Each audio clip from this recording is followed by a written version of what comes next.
Give us this day our daily bread is maybe one of my favorite lines in the Lord's Prayer, because there's just a lot going on in there. The idea that we should limit our desires to what we actually need. I mean, just really important for us living in a world with so much excess today. But also, when we think about our daily bread, we think about the farmer who grows the wheat, the baker who bakes the bread. There is this expression of interdependence in that prayer, which also calls us to pray for the needs of all of those people who in turn provide for our needs.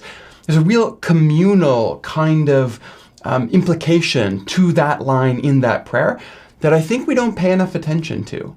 To pray for our daily bread is in itself to remind ourselves of our interconnectedness together. The farmer grows our wheat, the baker breaks our bread, and to pray for what we need, then to trust God for that need, this is really to depend on a whole community around us that looks after us. So in some sense, to trust God for the entire community's needs as well.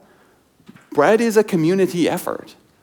There's this quote that I love from one of my favorite American theologians, Stanley Hauerwas. He says this: Jesus is good news to the poor, precisely because he has brought into existence a people who ask for no more than their daily bread.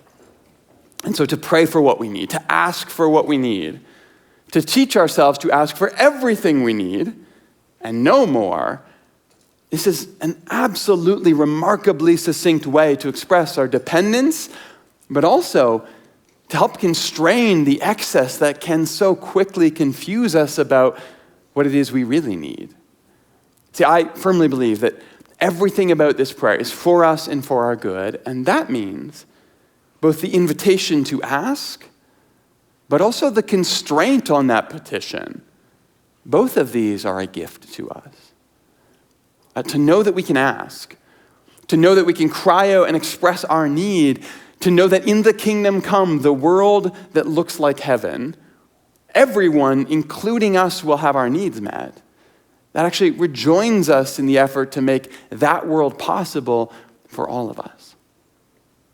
Now, at the same time, to pray for what some scholars might suggest should be better translated, enough bread for tomorrow, that treads this incredibly delicate line, calling us to evaluate our needs honestly, to plan for tomorrow diligently, but to never want for so much that our trust becomes auxiliary. See, in my experience, it's very easy for today's luxuries to become tomorrow's needs, to become next week's obsession. And perhaps the only antidote to that progression is to want, to need, to trust always.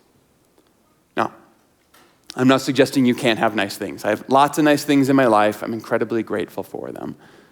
But I am suggesting that learning to constrain our prayers to what we actually need, this is medicine for the creeping greed that will slowly become us if it's left unchecked.